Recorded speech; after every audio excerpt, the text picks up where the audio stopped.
Buenos días, buenas tardes, saludos y bienvenidos a todos desde Buenos Aires.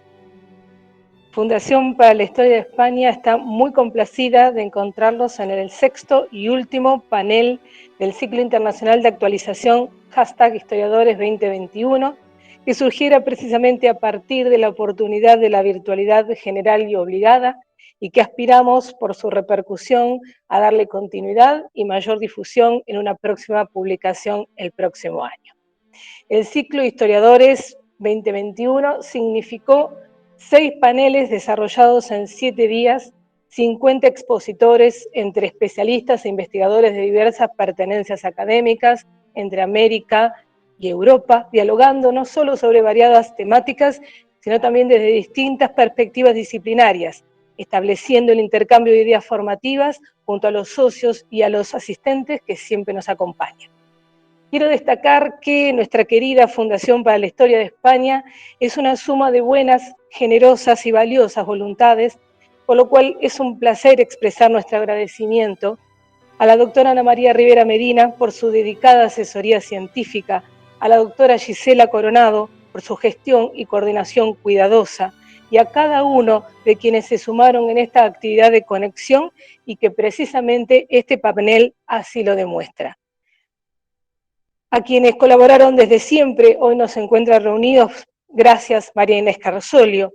A quienes han confiado y alentado, gracias Ofelia Rey Castelao. A quienes continuadamente nos hemos encontrado en proyectos comunes, gracias Víctor Pereira. Y a quienes se suman hoy a construir un espacio de reflexión común, a las doctores Saracino, Martín Wasserman y su equipo, Tomás Mantecón. Nuestro especial agradecimiento. Este panel, titulado Justicia, Justiciables y Pleitantes en la Monarquía Hispánica y Río de la Plata de los siglos XV al XIX, es convocado y coordinado por la doctora Elisa Caselli, por lo cual es un placer y un cariño enorme, Elisa, tener el gusto de presentarte. Elisa Caselli, luego de sus primeras etapas de formación en la Argentina, es magíster en Historia por la Universidad Internacional de Andalucía, es doctora por la École de Haute Études Sciences Sociales y es docente investigadora en la Universidad Nacional de San Martín.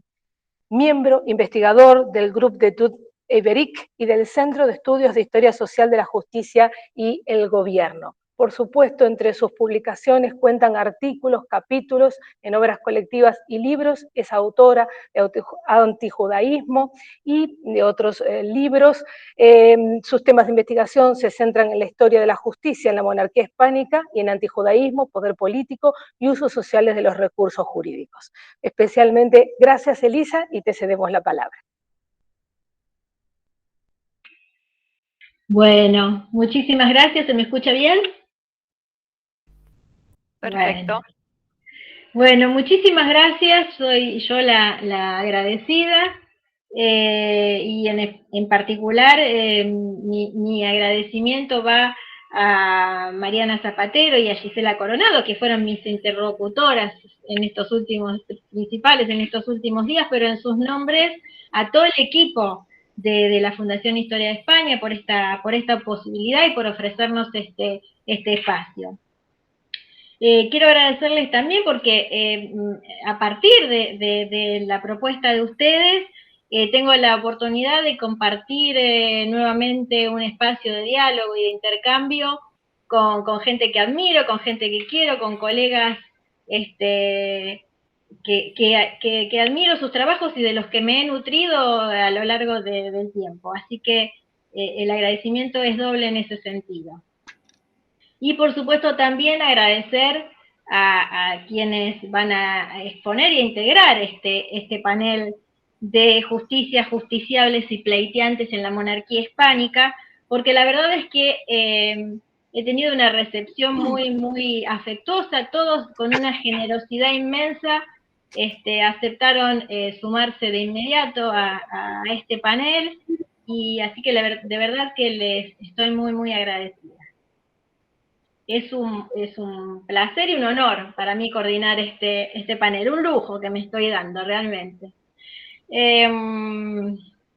Y si me permite, quiero hacer un agradecimiento especial a María Inés Carsolio, que la verdad que es un cariño enorme y una gran admiración. La conozco a María Inés desde saqué la cuenta exacta, 26 años, cuando yo era estudiante en la Universidad de Rosario, y gracias a ella y a su generosidad infinita, que me guió en mis primeras tareas de investigación y me hizo amar la historia de España. Así que, María Inés, muchísimas gracias. Un agradecimiento especial para usted.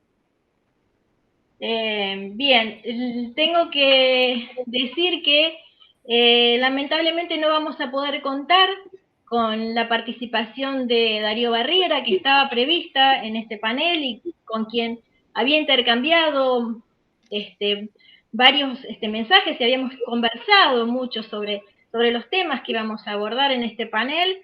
Y Darío, bueno, está realmente muy apenado, pero le surgió una cuestión laboral que no estaba prevista, obviamente, y que no puede dejar de estar allí en su unidad de trabajo en Rosario, así que les envía a todos y todas sus disculpas, un afectuoso saludo, y bueno, y que esperamos que pronto volvamos a repetir el encuentro y que contemos con su valiosísima presencia.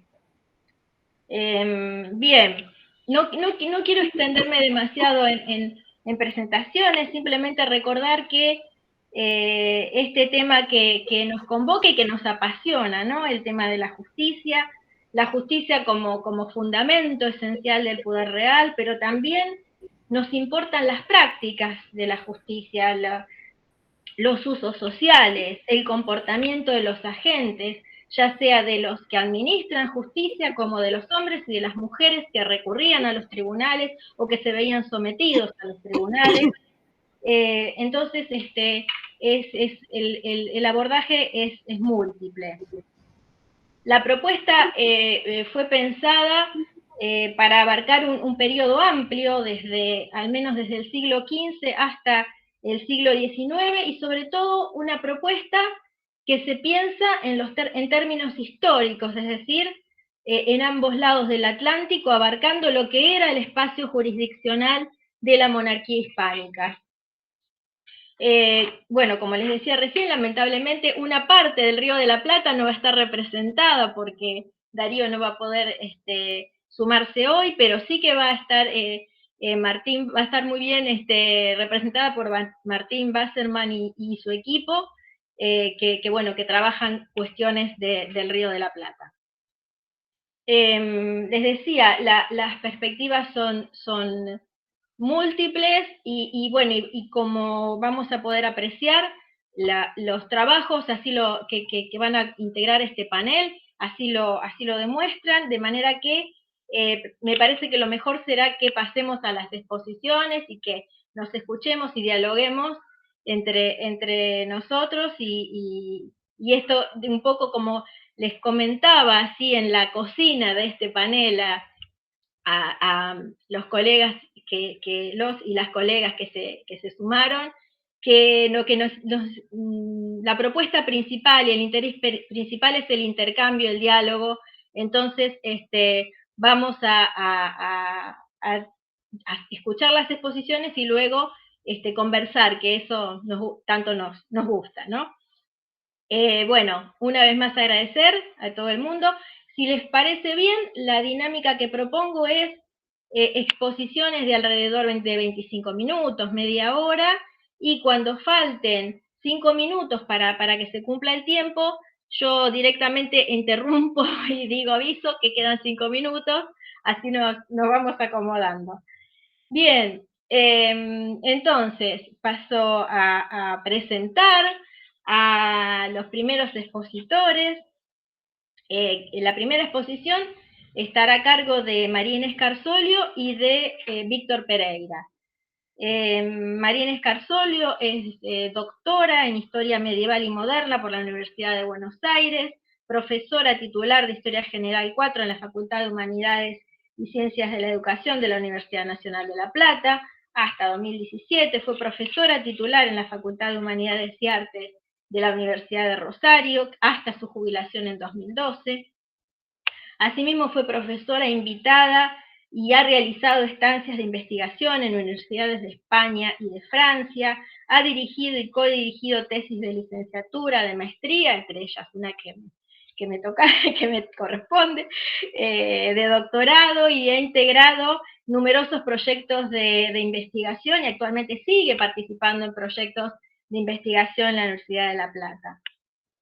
Su área de especialización siempre se ha abocado a la historia social, sobre todo en el periodo de la historia moderna de España, donde ha realizado valiosísimas aportaciones, y nombro algunas de sus publicaciones: documentación del monasterio de Santo Toribio de Liébana, Apeos 1515-1538, en colaboración con Vassallo y da Graca, publicado hace tiempo ya en 2001.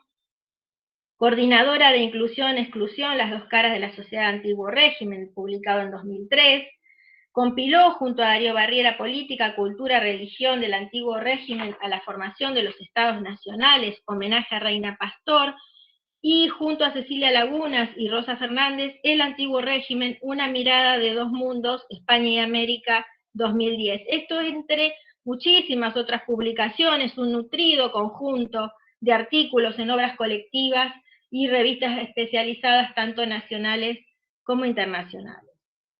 Por su parte, Víctor Pereira es doctor en Historia Moderna de Europa por las universidades de Mar del Plata y de Cantabria, España, investigador categorizado por la Universidad de La Plata, en donde se desempeña también como docente titular en la Cátedra de Historia General 4, es integrante de la Red de Historia Moderna de la Universidad Nacional de Mar del Plata, la Red de Intercambio Universitario en Historia del Mundo Hispánico de la Universidad de La Plata, es integrante de diversos grupos de investigación de Argentina y también de España. Desde la historia social y la llamada nueva historia política, estudia la conformación de las élites de poder y las redes de dependencia entre linajes y familias señoriales del Reino de Castilla, siglos XIV-XVI, así como las dinámicas de interacción entre elementos nobiliares y oligarquías urbanas en la temprana modernidad. Entre su producción historiográfica figuran, además de artículos en obras colectivas y revistas especializadas, los libros De Infanzones a Patricios, Castro Urdiales y su élite de poder, reconstrucción de un universo urbano en el litoral marítimo cantábrico castellano, siglos XIV a XVI, publicado en 2015.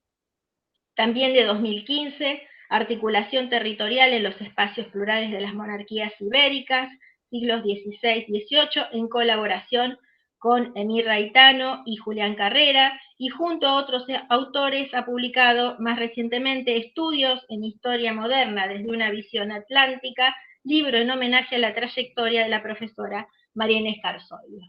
Bueno, muy bien, la comunicación que van a compartir con nosotros hoy se llama Justicia y Fiscalidad en la construcción de la imagen del rey castellano.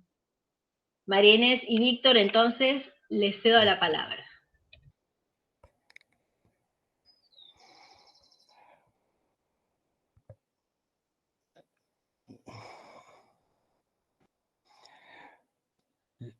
La doctora hace la introducción, pero me parece que no anda el micrófono. Ya está, creo. Creo Listo, que ya está. ¿Me escuchan? Bueno, en vista de lo muy denso que el tema que propusimos resultó, la fiscalidad va a quedar de pasada. Nos vamos a centrar fundamentalmente en la justicia. El periodo abarcado, bueno, no he dicho el título. El título de nuestra participación es La justicia en la construcción de la imagen arquetípica del rey castellano, elementos para una reconstrucción ideal. El periodo abarcado por los siglos XIII al XV constituyen un lapso fundamental para la construcción de la imagen ideal arquetípica del rey castellano, durante el cual se afianza la afirmación del rey como único poder con potestad para hacer leyes o ejercer la máxima justicia, facultades que están ligadas entre sí. La doctrina de la plenitudo potestatis se desarrolla en las partidas 2, 1, leyes 5, 7 y 8, que se refieren al monopolio alfonsino, que en el ordenamiento de Alcalá se formula en términos del señorío del rey, como con un conjunto de atributos que son imprescriptibles, es decir, que no los puede enajenar, entre ellos las alzadas y la justicia mayor. No es la única facultad real que integra la imagen ideal del rey en cuanto a la justicia. Las facultades de agraciar, que comprende la clemencia, y de conceder mercedes, que rige la liberalidad, la largueza del rey dentro de términos lícitos, forman parte de su imagen de rey justo y misericordioso, así como de la del rey señor natural y supremo juez, cima de los vínculos feudo-vasalláticos, que tiene derecho al concilium y auxilium de sus fieles, caudillo de los ejércitos como reconquistador o cruzado, vale decir en guerras justas, que recibe el vicariato divino por la gracia de Dios, que es protector de la fe y de la iglesia, y su brazo ejecutor, que es exaltada por crónicas y espejos de príncipes, que a su vez lo muestran rodeado de buenos consejeros. En esta exposición, repito, hemos preferido centrarnos sobre todo en las imágenes reales emanadas de la reconstrucción discursiva. Va a seguir Víctor, y luego retomaré yo más tarde. Bien, trataré de ser lo más sintético posible. En primer lugar, agradecer a la Fundación y a Elisa la invitación para compartir con todos ustedes, así que realmente muy contento y agradecido. Vamos a hablar de discursos y vamos a hablar de estos discursos dentro de un armado de aquello que es esta visión arquetípica, pero como ha señalado la doctora, tomaremos uno de los tantos elementos que están allí. Los demás tienen que ser trabajados y configurados, son parte de esta constitución general de esta imagen. Y quisiera partir del orden jurídico teológico medieval porque me parece que ese es el marco ordenador sobre el cual tenemos que sostener esta imagen arquetípica. Y en este sentido es importante sostener el punto de partida, es decir, el lugar del rey en un cosmos ordenado. Y en este sentido, la idea de cosmos propia de aquello que es la Edad Media es el sentido griego del término, en el cual es un todo bien ordenado y jerarquizado, donde todas las partes se encontraban unidas, bien, por una compleja malla de conexiones e interdependencias que le daban sentido. Bien. Y en este lugar, el pensamiento filosófico teológico medieval identifica aquello que es la multiplicidad con la imperfección. Defectum asuman unitate, bien, como lo dice San Buenaventura en el siglo XIII.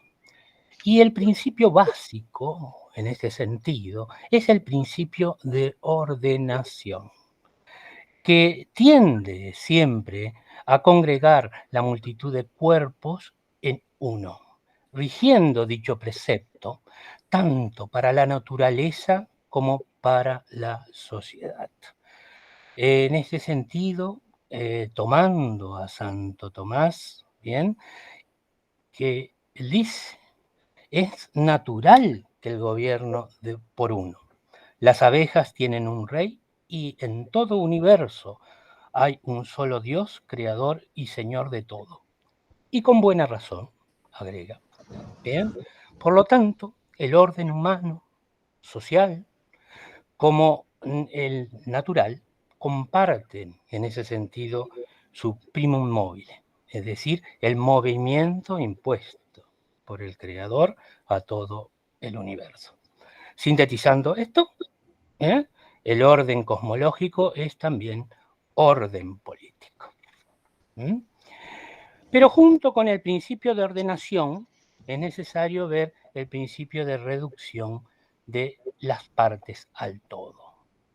De esta manera, la teoría política en la Edad Media acepta el hecho de la existencia de dos órdenes naturales, organizadores de toda la vida humana, el orden temporal y el orden espiritual. Ambas dimensionalidades forman parte del mismo plan divino. Es la unión metafísica de cuerpo y alma. Tal vez el que lo exprese mejor, que también es un autor que circula por Castilla, es Esteban de Tournai, bien desde el siglo XII. La Civitas es la Iglesia, el rey es Cristo, los pueblos son los cleros y los laicos. Los órdenes de la vida son el espiritual y el temporal. Los principatus son sacerdotium et regnum. Las jurisdicciones son lo divinum y lo humanum. Bien, dicha duplicidad imbricada, como nos la está presentando Tournai, se encuentra en las bases de todas las discusiones teológicas políticas que fundamentan la relación entre la monarquía y la Iglesia durante la Edad Media. Bastante tensas, por cierto, y dan pie también a aquellas que son las teorías de la potestad temporal del papado. La doctrina de la superioridad de la Iglesia alcanza su punto culminante en el siglo XI y XII. Inocencio III, posteriormente, las compondrá en la fórmula de aquello que es el dominio, bien, de Pedro, el dominio de la Iglesia sobre reinos y este imperio. Es decir, en este momento lo que tenemos que tener en cuenta, en consideración, es que en la búsqueda de la consolidación de su autoridad, las monarquías feudales bajo medievales no estaban solas, ¿bien? Competían con tanto el papado como con el imperio, partiendo, sí, de los mismos principios jurídico-políticos y doctrinarios que le daban sentido. Al hacerlo, se iba consolidando y delineando todo un conjunto de acervos simbólicos y de representación compartidos que definen una particular heurística del poder, y que podemos reducirlo a esta idea: caput et membra, es decir, cabeza y miembro. Es decir, la monarquía como un todo orgánico, agregativo y plural que a semejanza del cuerpo humano representa el sentido unidad primaria de este conjunto en construcción. Los siglos XIII y XIV, el marco temporal elegido en esta exposición, presentan y representan los fundamentos de la constitución de esta imagen del rey, que en primer lugar lo ubicaríamos en el monarca vicario de Cristo en la tierra. En el texto de las partidas encontramos la siguiente definición de origen divino de la investidura del monarca. Vicarios de Dios son los reyes, cada uno en su reino, puestos sobre la gente para mantenerlas en justicia y en verdad. Por lo tanto, el origen divino de su poder está determinado justamente en el rey por su oficio, hacer justicia. Y en las partidas mismas debe el pueblo ver y conocer cómo el nombre del rey es de Dios, y tiene su lugar en la tierra para hacer justicia y derecho y merced. Y otro sí, como él, su señor temporal, y sus vasallos, y cómo él ha de castigar y mandar, ellos han de servir y obedecer. En las partidas 2, título 13. El rey, por lo tanto, es el que establece lo recto, ¿bien? Que es por definición doctrinal, justum, a través de la recta ratio, de la razón, en términos de que su poder temporal, por ser dominus, a semejanza del pater. Siguiendo el pensamiento aristotélico, por ejemplo, muy claro en Santo Tomás, que compone el justum político, jus politicum, en paralelo al jus domesticum. Por ello, el jus se vuelve transitivamente directo. Y en ese sentido, escribe Santo Tomás, pater albea plenariam potestatem superfilius, sicut et rex in reino. Es decir, el padre tiene el poder absoluto sobre sus hijos, como también el rey lo tiene sobre el reino. La justicia, pues, es el oficio del gobernante. La justicia es, para la filosofía medieval, la virtud fundamental. La fuente, dicen ellos, donde emanan todos los derechos naturales del hombre. Así que no es paragonable de ninguna manera a lo que hoy definimos como derecho civil, pues la misma se encuentra establecida en el orden divino, como habíamos dicho, impuesto por Dios. Los derechos son justos porque así fueron establecidos por Dios. Por lo tanto, el orden moral y político son una unidad inescindible. De esta manera, la justicia es tomada como condición de gobierno, de señorío sobre los hombres, y el rey cumple una misión política o religiosa, gobernar a los hombres por derecho divino. El rey se convierte así en pieza maestra de una economía de la salvación. La justicia es el oficio del gobernante, ¿sí? Como dijimos, el sentido último o fin mismo de la monarquía. San Isidoro de Sevilla, cuyas etimologías tienen un enorme predicamento en los círculos eruditos medievales peninsulares, lo dice claramente. Reino deriva de rey, como los reyes toman su nombre de regir. Así reino lo toman los reyes, el término rey deriva de regir, como sacerdote de sacrificar. No rige el que no corrige. Bien, el nombre de rey se posee cuando se obra rectamente, y se pierde cuando se obra mal. De aquí aquel proverbio que corría en los antiguos: serás rey si obras con rectitud, si no obras así, no lo serás. Bueno, esto es en etimologías. El soberano debe defender las leyes y con ellas limitar su autoridad, que solo en apariencia, puede verse como ilimitada. Pero la ley también no es algo fijo, sino en constante movimiento. El rey medieval no es percibido como un legislador, sino como una autoridad que, con el reconocimiento de Dios y de la comunidad, asegura y conserva lo establecido, sirviendo ello con el fundamento último del monarca. En el siglo XII, Juan de Salisbury manifiesta esta imagen como siervo de la justicia, ministro de la utilidad de los súbditos, etc.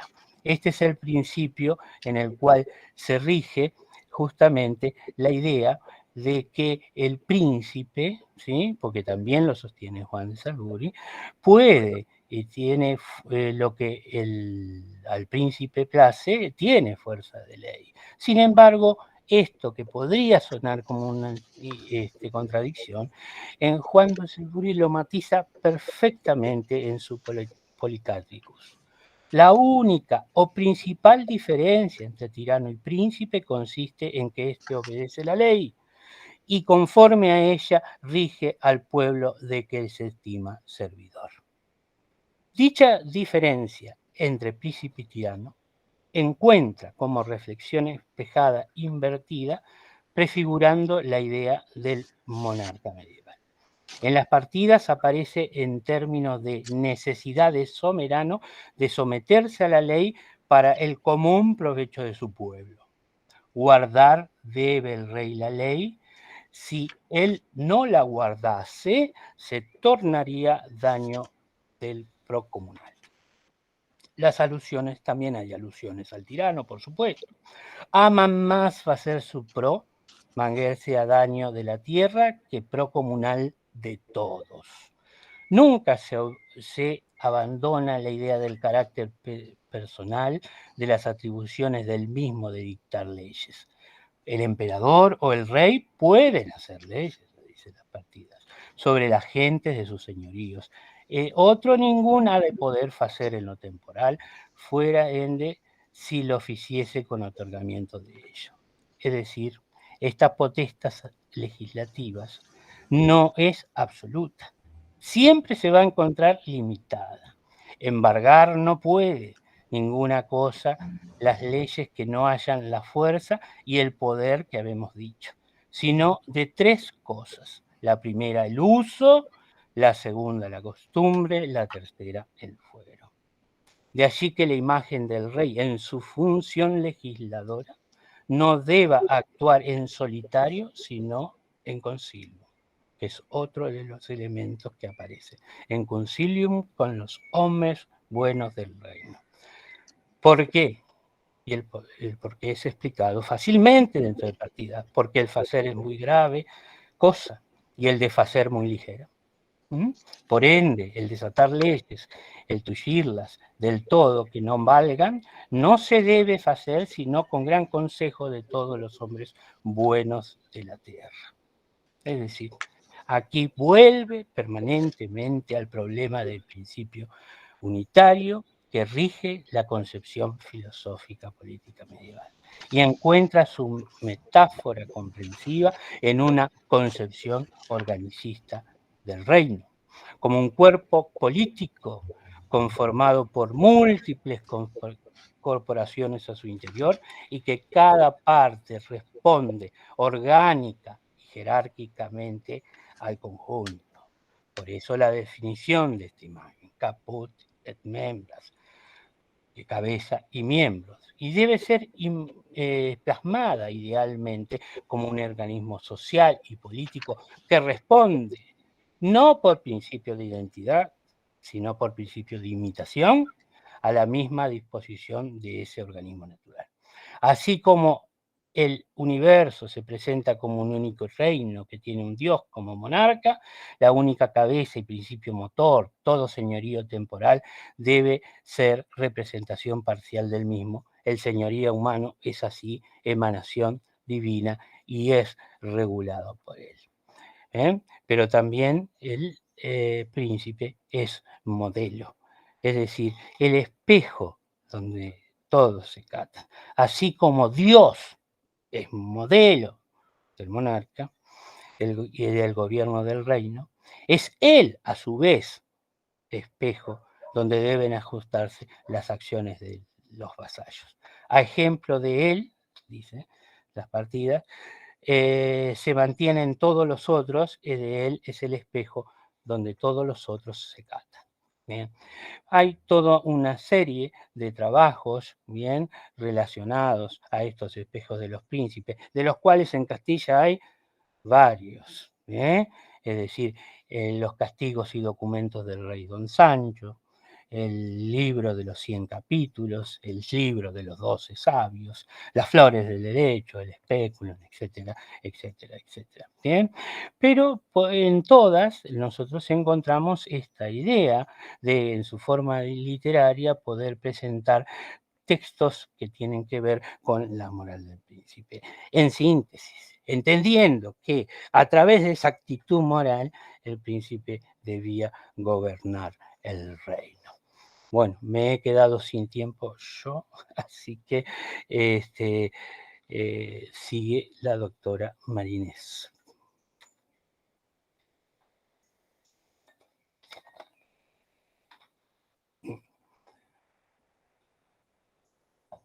Marínez tiene el micrófono desactivado.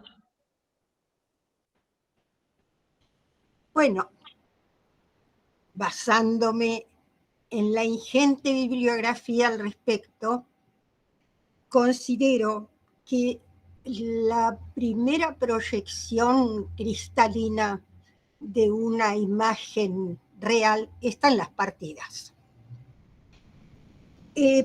Pero no es una imagen aislada en Europa en general, ¿no? Hacia 1280, Egidio Romano escribe el De Regimine Principum, que es una obra sapiencial dedicada a Felipe IV de Francia. En Castilla, ese texto fue traducido por Fray Juan García de Castrojeriz, que dedicó esta traducción a la reina María de Portugal para educación de su hijo Pedro I. Pedro I, naturalmente el hijo de Alfonso XI, rey de Castilla.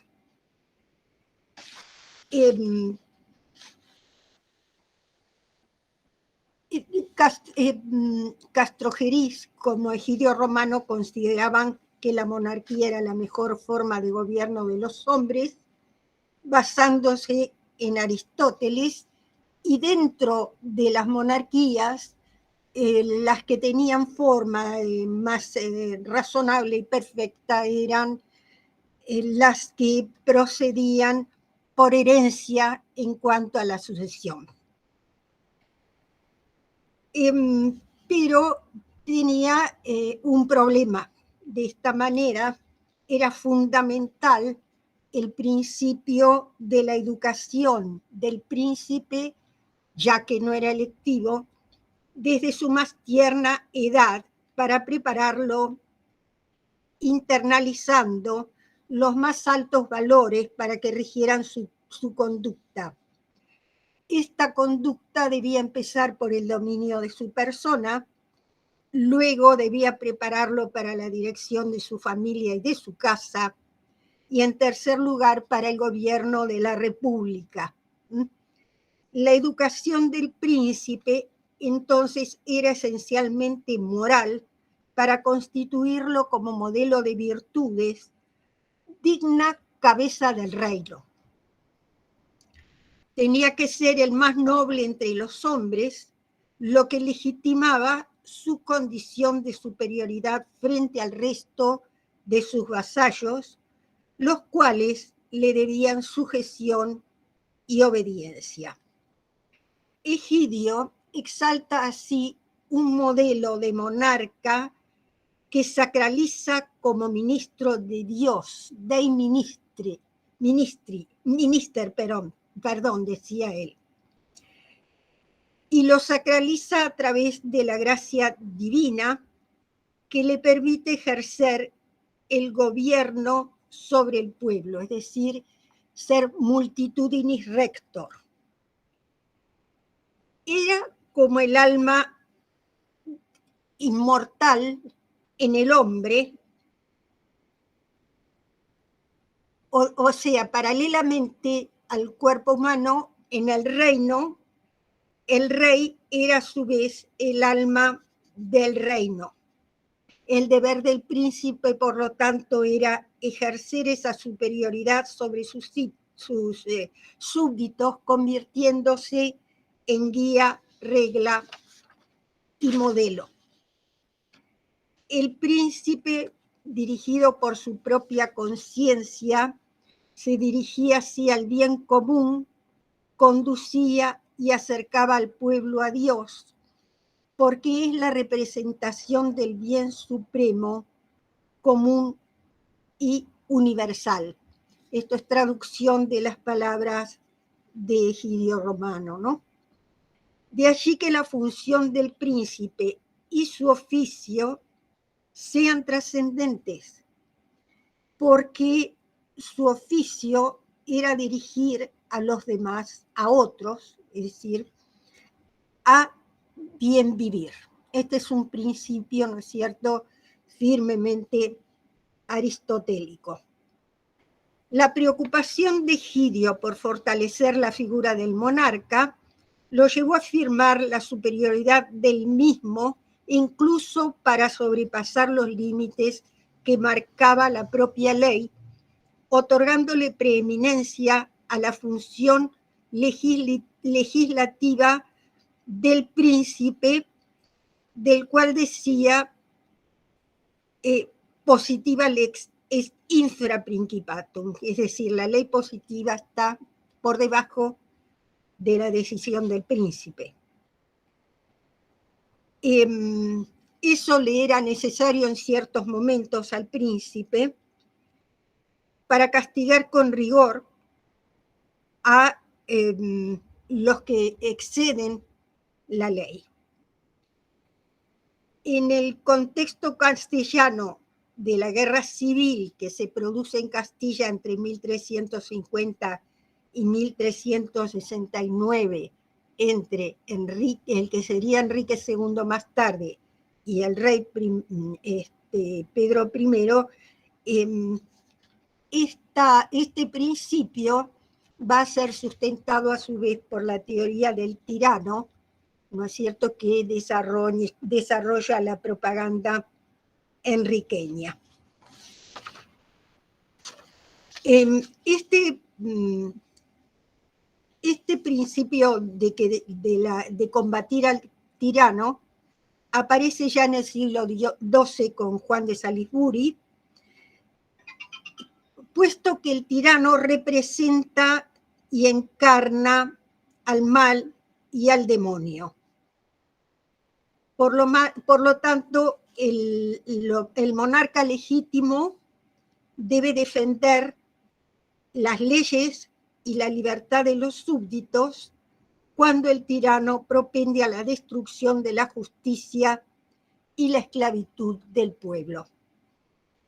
En el siglo XIII, Santo Tomás retoma a Juan de Salisbury y opone la idea del bien común al bien individual perseguido por el tirano. Siguiendo a Aristóteles, entiende que hay dos tipos de tiranía, la del rey que abusa de su poder y la de aquel que usurpa ilegítimamente el trono. Y condiciona la rebelión y el tiranicidio al provecho de la propia república, entendiendo que la misma puede perjudicar mucho más a la comunidad que la propia tiranía.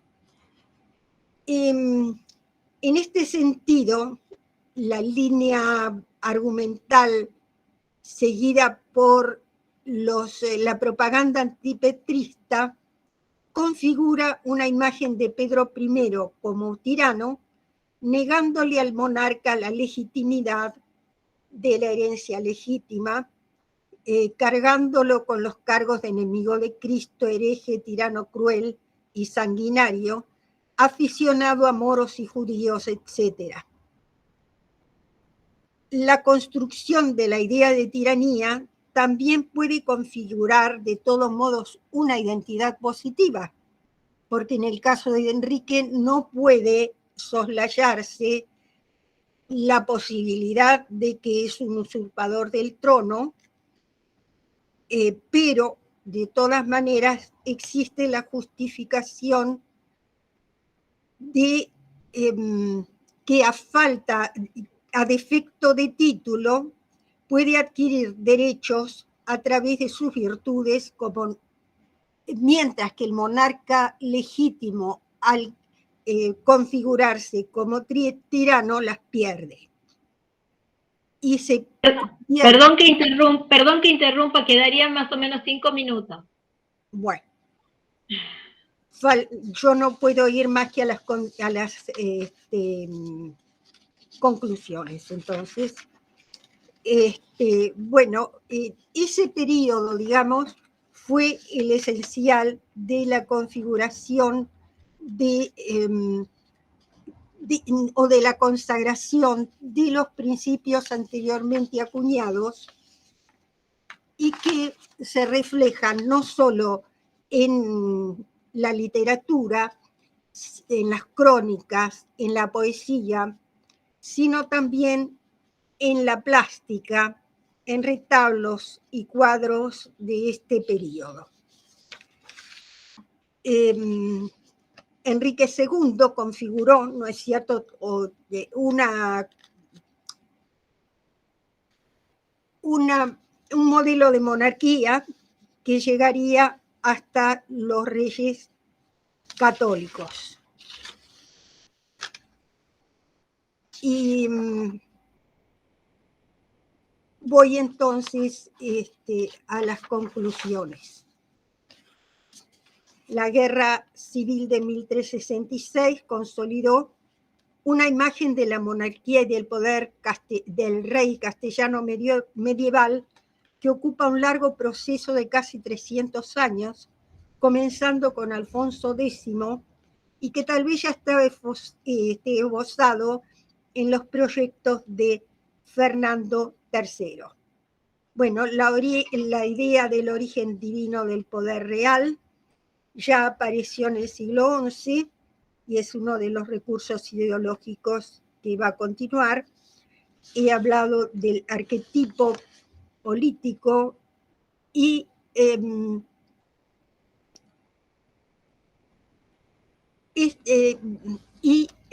su configuración a través de las obras literarias, sobre todo, que no solo se dirigían al príncipe, sino también a la educación en general de la nobleza. La asociación del rey y la justicia permitió definir un campo semántico de la construcción del ideal del monarca medieval, que fue expresado también a través de lo jurídico y la legislación. La administración de la justicia precisa el oficio y sentido del príncipe, definiéndolo como alma y cuerpo político donde la justicia se radica y formaliza.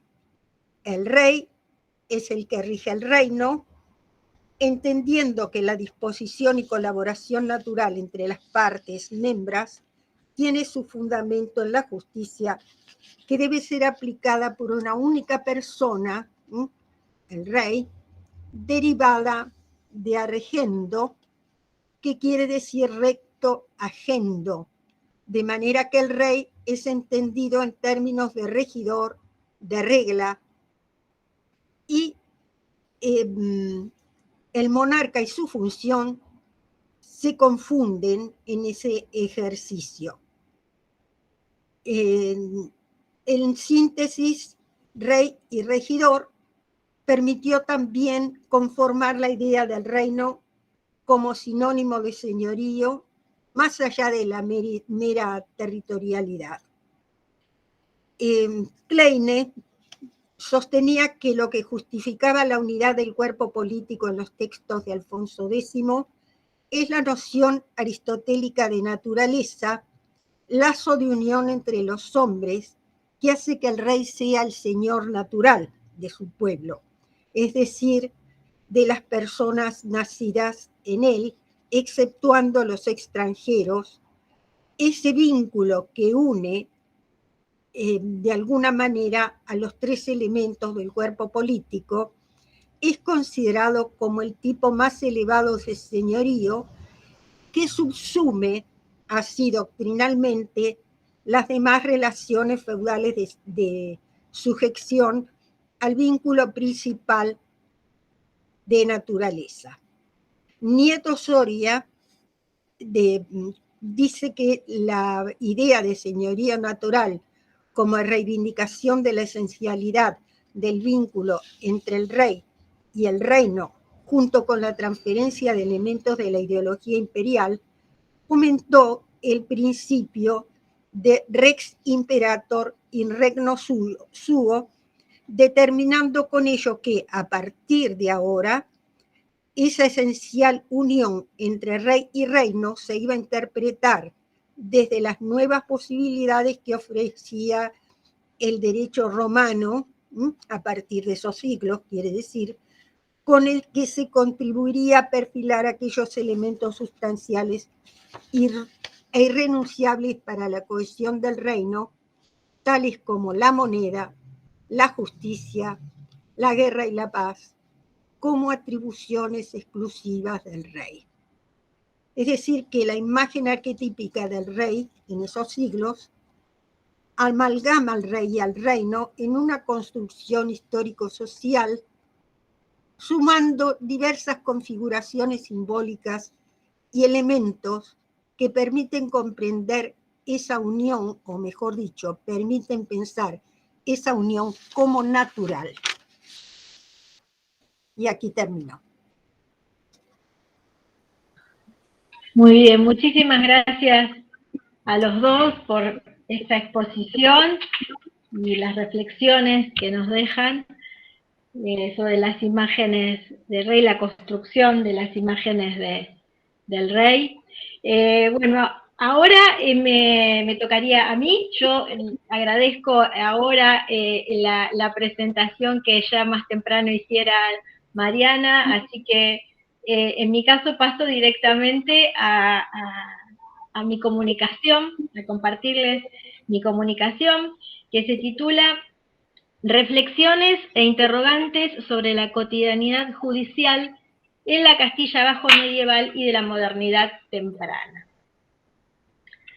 No sé si alguien, si Gisela tal vez me tiene la amabilidad de avisarme cuando me quedan 5 minutos, ¿puede ser?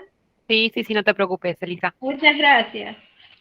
Entonces, bueno, lo que quiero compartir con ustedes sobre todo son, como dice el título, reflexiones y algunos interrogantes sobre la dinámica judicial que parten de pensar cómo la tripartición de poderes, donde a pesar de que, digamos, cómo ha incidido la idea de la tripartición de poderes, de un poder judicial independiente, en la manera en que se ha pensado e interpretado la administración de justicia de antiguo régimen. La separación actual, al margen de prácticas que diluyen las divisiones, pero eso ya es otra cuestión, digamos, la imagen de independencia y autonomía del Poder Judicial es tan fuerte y se haya tan instalada, ha sido una imagen tan exitosa, como ha sido señalado en algunas oportunidades, que quieras o no interfiere en la manera en cómo consideramos la justicia del pasado. Aún considerándola como acto de gobierno, como gestión judicial del poder, en palabras de Antonio Manuel España, o como justicia de jueces, como señaló en algún momento, señalaron hace tiempo Garriga y Lorente, la justicia de antiguo régimen sigue reclamando, entendemos, un mayor extrañamiento y una mayor ajenidad en nuestras miradas. Más allá de los dispositivos de control, es importante recordar que los magistrados no podían desentenderse de las relaciones de poder político en su espacio jurisdiccional, ya fuera porque estaban restringidos por condicionamientos o porque hacían parte o formaban parte del juego político local.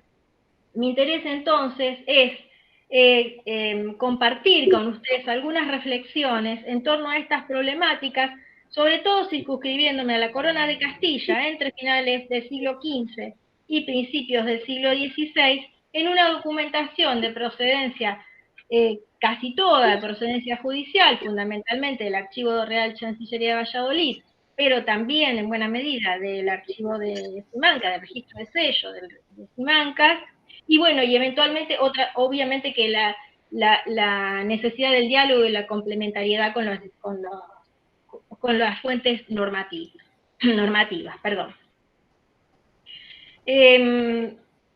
Comienzo por recordar algunas cuestiones clave de la justicia del período. La primera es que la justicia era un acto de gobierno y por consiguiente inescindible de las relaciones de poder político. La consideración del monarca como vicario de Dios para impartir justicia en la tierra en su nombre, como muy bien recién ilustraban María Inés y Carsolio y Víctor Pereira, se instala como el pilar fundamental de la fundamentación, digamos, del poder monárquico, y tenía como consecuencia inmediata hacer de la justicia la tarea esencial del gobierno de la monarquía e identificando una justicia correcta con un buen gobierno. De allí el interés en la calidad que debían reunir quienes impartieran justicia en nombre del rey. Como hace tiempo señaló Tomás Mantecón, que comparte hoy el panel con nosotros, era necesario que los jueces se adornasen de virtudes semejantes a las que debía exhibir el príncipe: rectitud, templanza y vigilancia. Otro aspecto clave a recordar en esta configuración de la política de la justicia, en el periodo que estoy analizando, son las transformaciones procesales acontecidas en torno a comienzos del siglo XIII. Las modificaciones producidas en ese momento condujeron a que la figura del juez adquiriera una centralidad notoria en la escena judicial. Con la instauración de los primeros tribunales inquisitoriales, se produjo un cambio sustantivo en el procedimiento judicial que afectaría no solo la justicia eclesiástica, sino la justicia general de la Europa occidental. La inquisitio se instalaría a partir de entonces como la vía procedimental privilegiada. Se pasó a una instrucción penal que dependía ya entonces del juez, quien bajo juramento juraba juzgar de acuerdo a su conciencia. Fue en el marco de estas modificaciones procesales cuando el juez adquirió la facultad de actuar de oficio, es decir, la capacidad de proceder sin la existencia de una acusación previa. De este modo, el rumor y la infamia que éste conllevaba, que en la Alta Edad Media se saldaba o se solucionaba mediante juramentos, devino a partir de ese momento en un indicio judicial y que le permitía al juez iniciar una indagatoria. La fama se introducía así como una forma de denuncia y como razón suficiente para iniciar una investigación. A ello se sumaba la incorporación procesal del tormento destinado a obtener la confesión del inculpado. La tortura judicial, que como sabemos en España pervivió hasta el siglo XIX, pasa a depender también de una decisión del juez en el transcurso de la causa. Estos cambios sustanciales que esbocé de manera sumamente sintética condujeron a la consagración de la figura del juez, dándole una centralidad sustantiva y plena en la administración de la justicia. A partir de entonces, y en palabras de Robert Jacob, se convertía en la fuente formal del acto de juzgar, o como señaló también Carlos Garriga, el oficio del juez adquiría en sí la determinación de la justicia.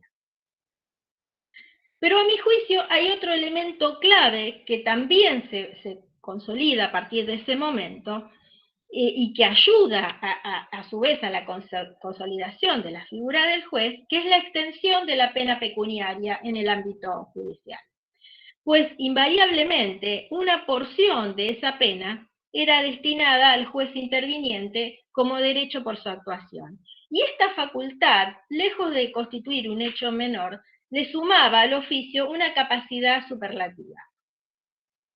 En otras oportunidades yo he analizado los abusos más comunes cometidos por los jueces a partir de esta posibilidad de enriquecerse o de adquirir beneficios en base a estas capacidades, y cómo esto afectaba a justiciables y pleiteantes. Bueno, en este sentido, por supuesto que los casos más graves corresponden a la aplicación de la tortura para obtener una confesión que permitiera justificar la confiscación de bienes y consiguiente beneficio para el juez actuante, esto según siempre las denuncias que con posterioridad realizaban las víctimas. Asimismo, indagado en torno a los dispositivos de control, en particular los juicios de residencia, cuyas derivaciones podían terminar diluyendo el propósito de Contralor inicial, sin olvidar que los jueces se hallaban inmersos, como decía recién, en relaciones de poder político, y por ello mismo, ya fuera por defender los intereses de sus aliados, o bien porque estaban constreñidos, condicionados por las circunstancias, muchas veces supeditaban sus decisiones judiciales a estos condicionamientos. Pero esta comunicación no se propone reflexionar solamente sobre estos abusos o estas extralimitaciones, cohecho o baratería, es decir, la venta de justicia por un precio, sino también, e incluso especialmente, sobre las normas habituales, las formas, las maneras habituales de la gestión del oficio de juzgar. Vuelvo entonces a esta cuestión central que mencionaba recién de las penas pecuniarias. Como sabemos, la aplicación de penas pecuniarias se originó con el afianzamiento de la justicia pública, que buscaba colocarse, oponerse sobre las justicias privadas y evitar la violencia entre los grupos. Con tal propósito y bajo un criterio de proporcionalidad, se fue reemplazando la venganza particular por una compensación económica, establecida entre daño causado y su precio. Es decir, se compensaba económicamente para aplacar la venganza. Cuando los poderes públicos lograron erigirse como administradores de justicia con capacidad para reprimir, los jueces comenzaron a aplicar tales compensaciones como pena, de la cual una parte se asignaba a las arcas reales como sanción por haber infringido la ley y quebrantado la paz pública, mientras que otra porción se aplicaba al oficio como derecho de actuación. De allí que, como decía, en mi opinión, esta facultad permitió acrecentar el poder y la centralidad del juez en el escenario judicial. En el caso de Castilla, las penas pecuniarias se aplicaban en partes que variaban proporcionalmente de acuerdo al delito, una parte al fisco o cámara real, otra parte para compensar a la víctima, otra parte al acusador y al juez actuante. El criterio de ofrecer una porción del castigo económico implicado a los acusadores era obviamente para alentar a que los delitos fueran denunciados, mientras que la parte asignada a los jueces buscaba promover y agilizar el funcionamiento de la justicia. El problema evidente era que tanto en un caso como en otro no podía evitarse que existieran acciones orientadas por la mera especulación de percibir una parte de la confiscación en el hecho de la denuncia o en el caso de los jueces en el fallo, a partir del fallo. Respecto de las penas pecuniarias hay que hacer notar otra cuestión, y es que en el caso de la Corona de Castilla eran consideradas como una renta extraordinaria. Entonces, a partir de ahí, a partir de ser consideradas como renta extraordinaria, se hacían también mercedes sobre estas rentas, sobre lo que se podía llegar a recaudar en tal lugar de penas pecuniarias, se hacían mercedes, con lo cual ahí tenemos también otra injerencia en el funcionamiento judicial, porque los beneficiarios de estas mercedes obviamente estarían atentos a ver qué hacían los jueces con estas confiscaciones. Estas penas eran la parte que debía ser aplicada al fisco, eran administradas por el tesorero de lo extraordinario y receptor de las penas de cámara.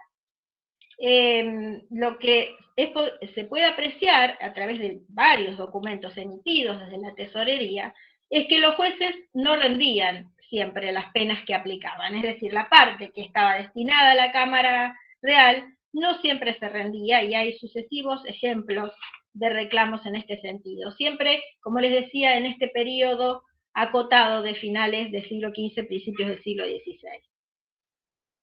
En ocasiones,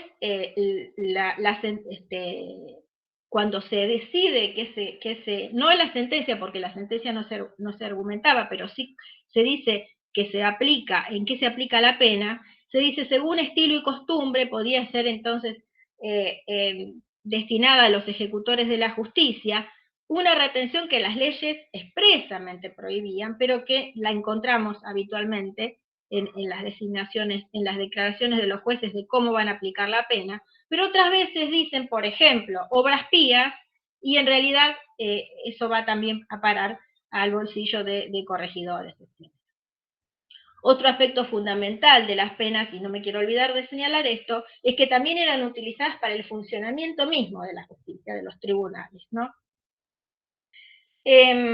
Como decía, bueno, era habitual que los jueces se preocuparan por incrementar sus ingresos a través de la práctica judicial, pero es importante resaltar que esto no se hallaba reñido con la normativa. Lo que se procuraba, en todo caso, desde las disposiciones, era evitar que, como decía antes, los abusos, las extralimitaciones. Los textos normativos contenían profusas disposiciones tendientes a impedir que tanto corregidores como jueces de residencia u oficiales a su cargo que desempeñaban las tareas de justicia incurriesen en cualquier tipo de excesos. No obstante, la documentación revisada pone en evidencia que estas extralimitaciones eran bastante corrientes. Pero más allá de estos excesos flagrantes, con condenas injustas que afectaban gravemente a la administración de justicia, interesa aquí revisar otros aspectos vinculados a la percepción de beneficios, sin duda más frecuentes que los anteriores tan graves recién aludidos, y que incidían asimismo en la dinámica judicial. Si una parte sustantiva de los ingresos de los jueces residía en la porción sobre penas pecuniarias y porcentaje sobre ejecuciones o remates, debemos preguntarnos qué sucedía con los procesos en curso cuando el ejercicio de funciones en una ciudad llegaba a su fin. Lo que hemos podido apreciar es que en no pocas ocasiones se producía una aceleración de los procesos en curso, a veces indebida, llevando, por ejemplo, a remates judiciales bienes para obtener el clásico 10% del remate, o cosas más graves, como era en el caso de los procesos criminales, con sentencias y confiscación de bienes. Las denuncias y las quejas en este sentido, ya sea expresadas a través de los juicios de residencia o en demandas expresamente iniciadas, dan cuenta claramente de estos acontecimientos. Cuando un corregidor dejaba su cargo en manos del juez de residencia o de su sucesor, los aranceles y derechos de los procesos en curso pasaban a ser materia de discusión. Y esto llegan incluso a haber procesos que llegaron a los máximos tribunales entre oficiales de justicia que dirimen los derechos que les correspondían por las actuaciones judiciales. Y no estamos hablando insisto, de una cuestión de abuso, ni porque sí que existían jueces castigados por haber abusado, etcétera, etcétera. En este caso era la dinámica cotidiana, ¿no? Asimismo, en el interregno bajo el cual al cabo del juicio de residencia surgían ahí mismo litigios y causas sustanciadas, entre el juez de residencia y el corregidor anterior, por quien debía percibir los derechos. Yo hace bastante que vengo trabajando estas cuestiones y lo que he hecho en los últimos años es tratar de listar a partir del estudio de casos similares, conocer distintas figuras de jueces. Llevo un listado de aproximadamente 90 oficiales, entre corregidores, tenientes de corregidores, alcaldes y algunos alguaciles, fundamentalmente que van entre aproximadamente 1485 y 1505, 1506, aunque yo he estudiado procesos de las décadas posteriores, pero este listado se concentra en estas 2 décadas aproximadamente.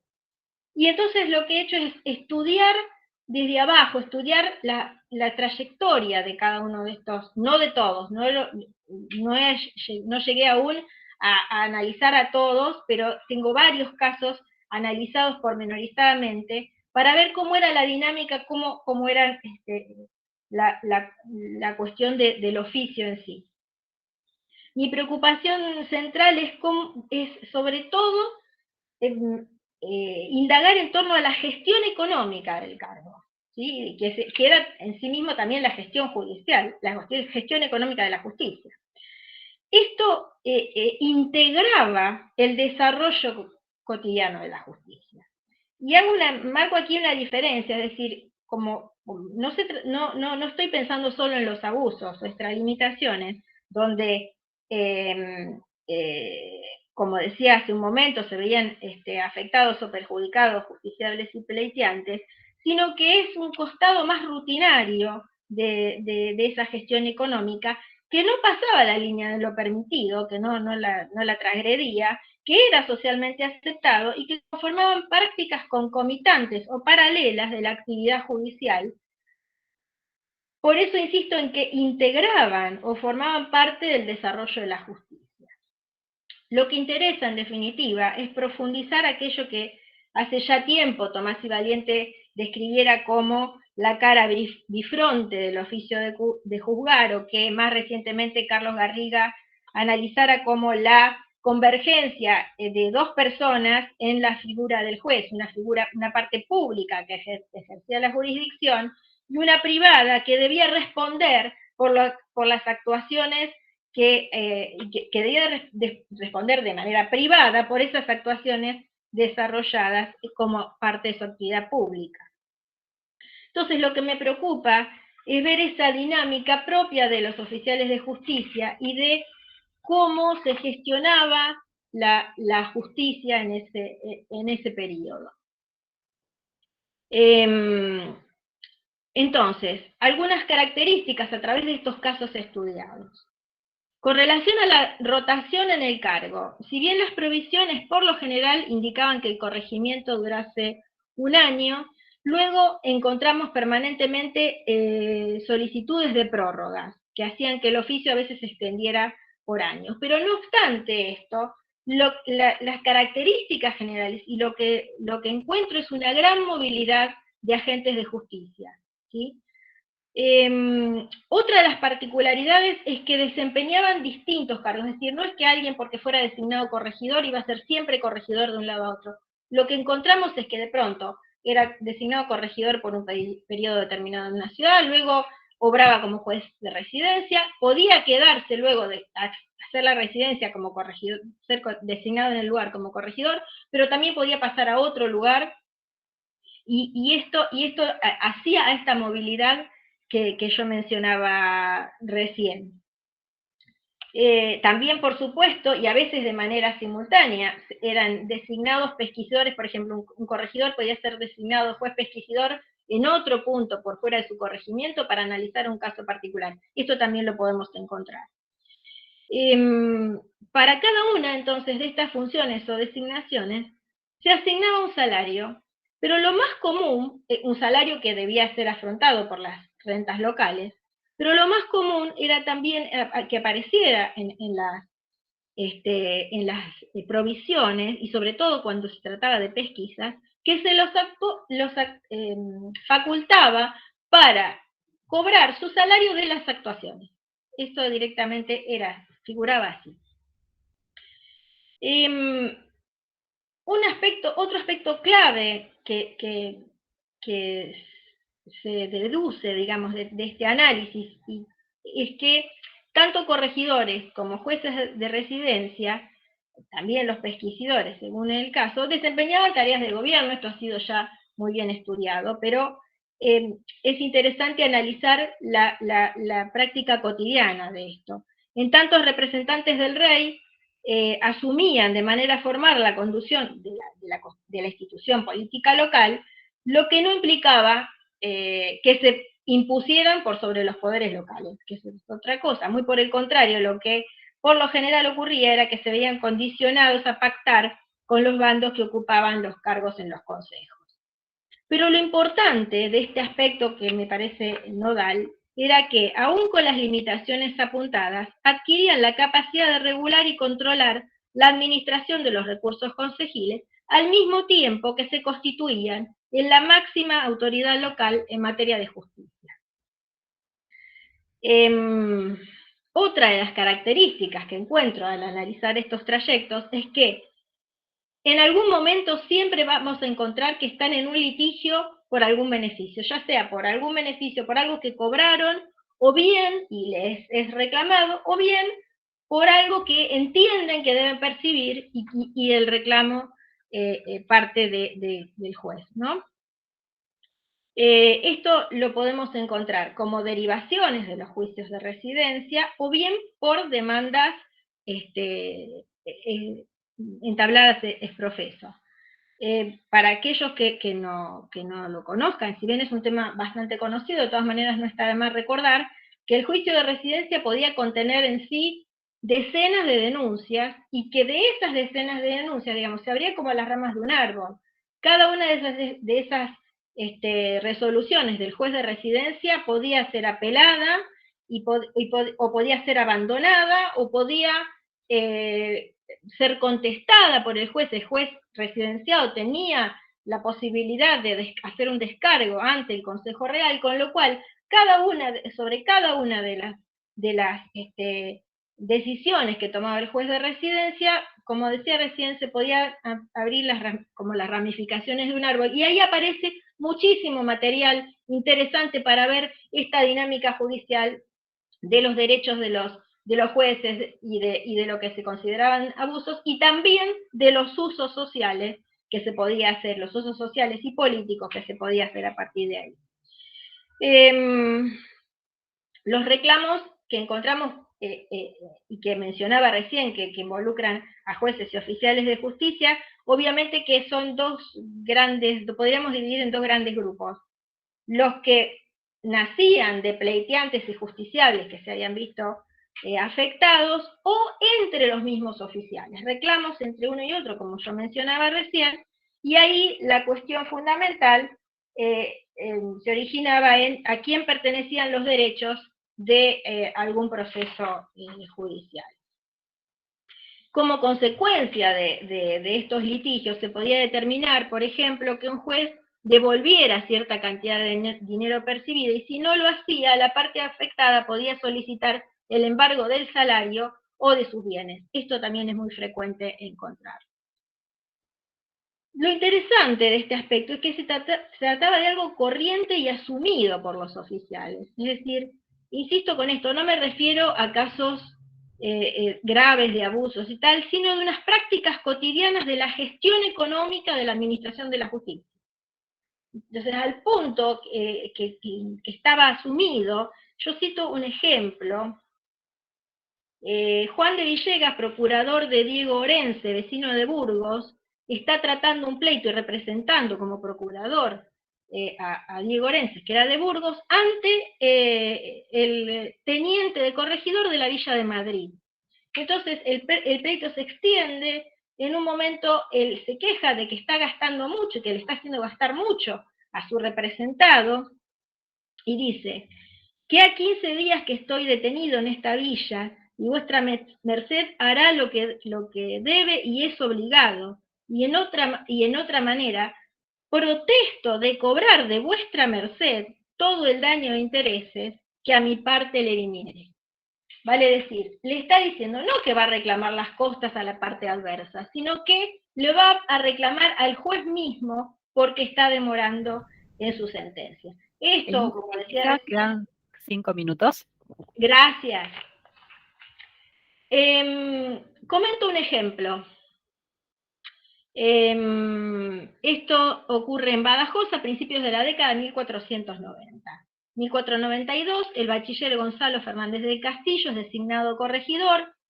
Analizamos este caso y lo que vemos es que trata pleitos particulares sobre herencias, pleitos sobre el uso de los términos de la ciudad, pleitos entre el Consejo y la Iglesia por las cuestiones del diezmo, o sea, cosas absolutamente habituales. Hay también, lo que interesa, un pleito importante sobre el repartimiento y arrendamiento de la sisa.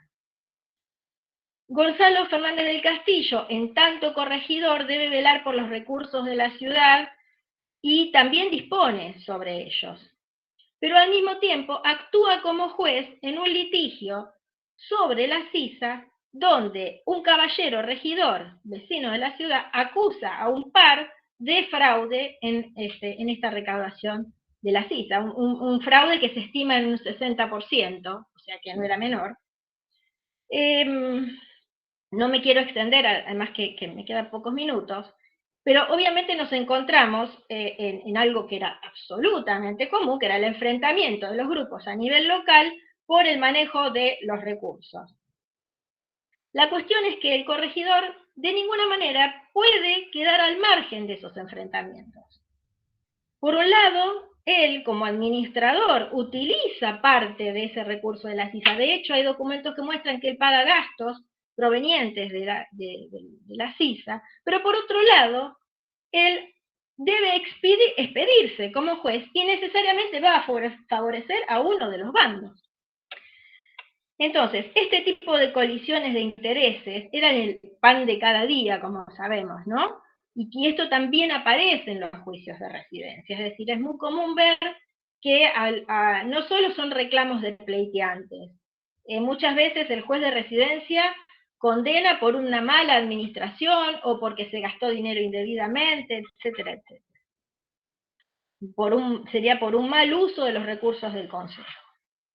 Bueno, en este caso que acabo de comentar, lo que no tiene de común es que no hubo juicio de residencia porque al año siguiente el corregidor fue asesinado de una puñalada. O sea, el caso termina de una manera muy violenta que, insisto, si bien la violencia era algo frecuente, no a este extremo, o con todos los corregidores por lo menos.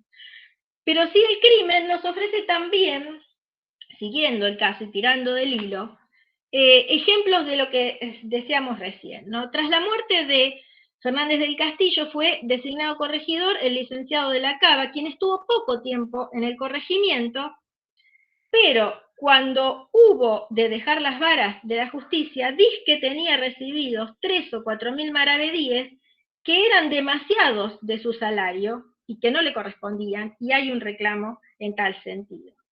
Mientras tanto, desde el Consejo Real se envía a Esteban de Palacio, alguacil de Casa y Corte, para, cito, abro comillas, para hacer justicia a los que habían muerto al bachiller Gonzalo Fernández del Castillo, corregidor que fue de la dicha ciudad, y sigo, dijo, luego de la pesquisa, ¿no? Dijo haber hallado culpante en la dicha pesquisa, Fernando de Sotomayor, regidor de la ciudad. Él le condenó en 1.240 maravedíes para su salario. Sotomayor apela a los jueces del Consejo Real. El Consejo Real, luego de estudiar el caso, desestima la culpabilidad de Sotomayor y condena a el alguacil que le devuelva los 1.240 maravedíes que le había cobrado. No podemos saber si, como con todos los juicios de residencia sucede, si esto se concretó o no. Simplemente lo menciono como un ejemplo más.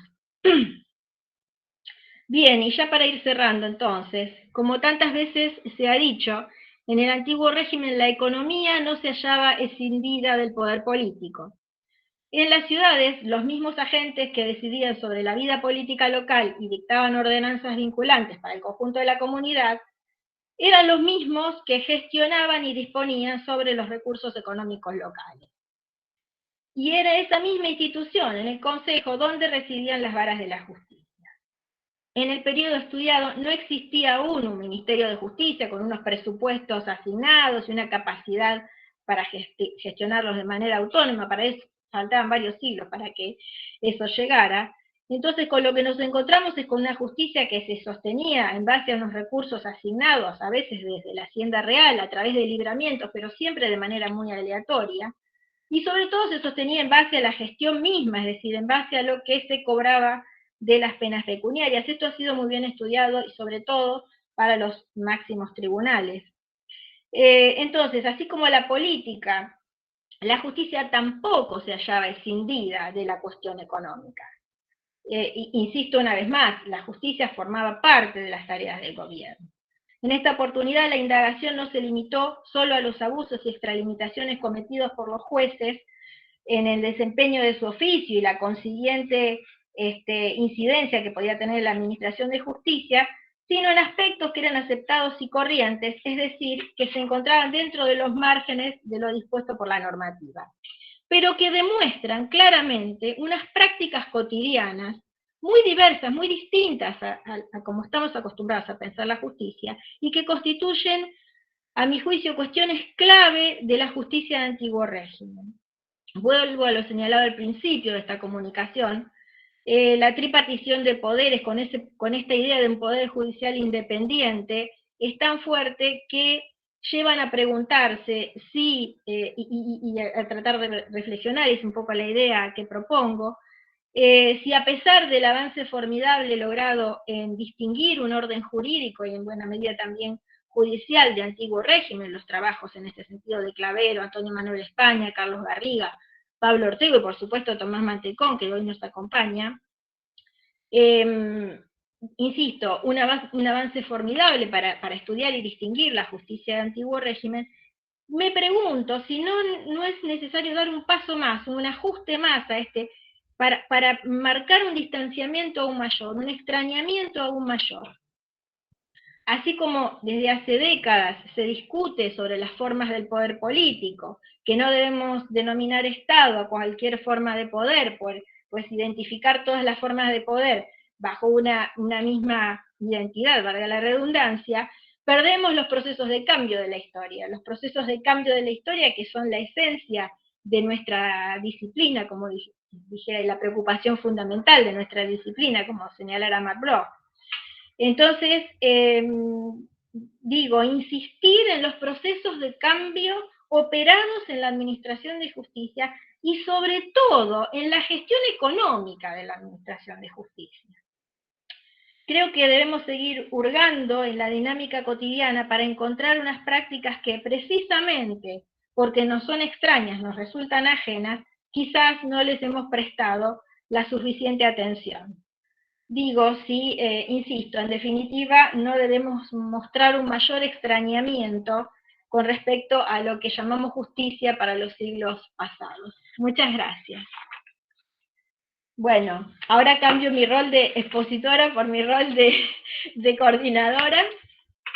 Y entonces tengo el enorme placer de presentar a María Agostina Saracino, que es además compañera, colega de la Universidad Nacional de San Martín.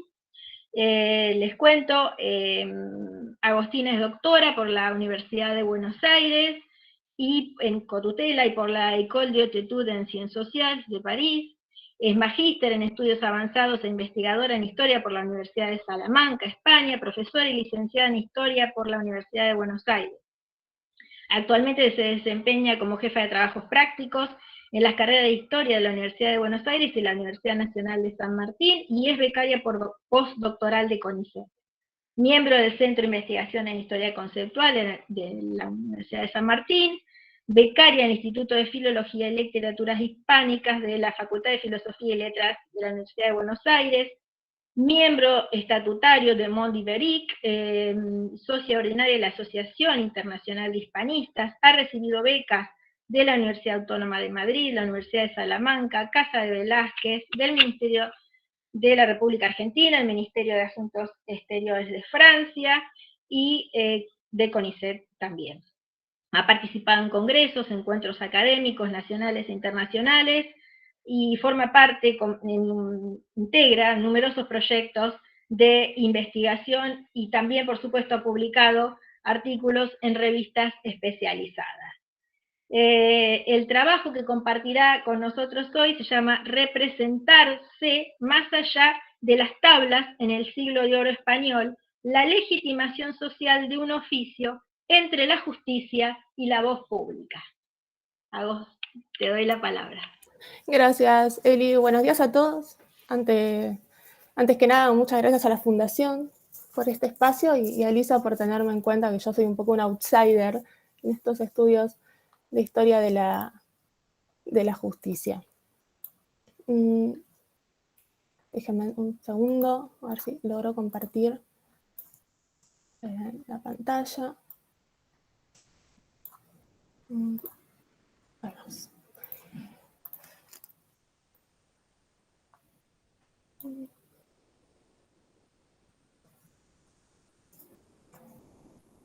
Creo que no estoy habilitada para compartir, por eso no me aparece la opción Sí, Agustina, puedes compartir tranquilamente. Puedes presentar. Ahí vuelvo a intentarlo. ¿Compartir?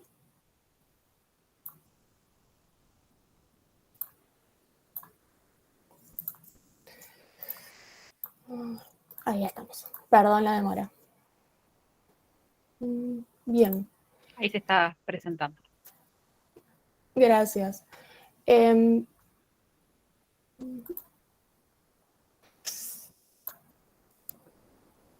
Bien. La verdad es que mi relación, les decía, con la historia de la justicia es más bien tangencial, ¿no? Porque mi ámbito de estudio primario es la historia del teatro áureo y en particular de las polémicas y controversias que suscitó durante el siglo XVII.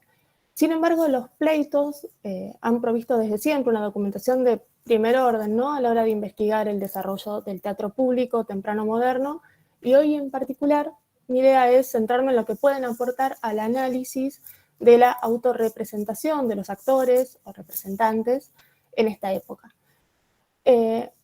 Ante todo, digamos, una muy breve introducción, ¿no? De a qué denominamos el teatro público áureo, ¿no? Y acá 3 ideas que sintetizan un poco las investigaciones de los últimos años, sobre todo las realizadas por Joan Olesa, ¿no?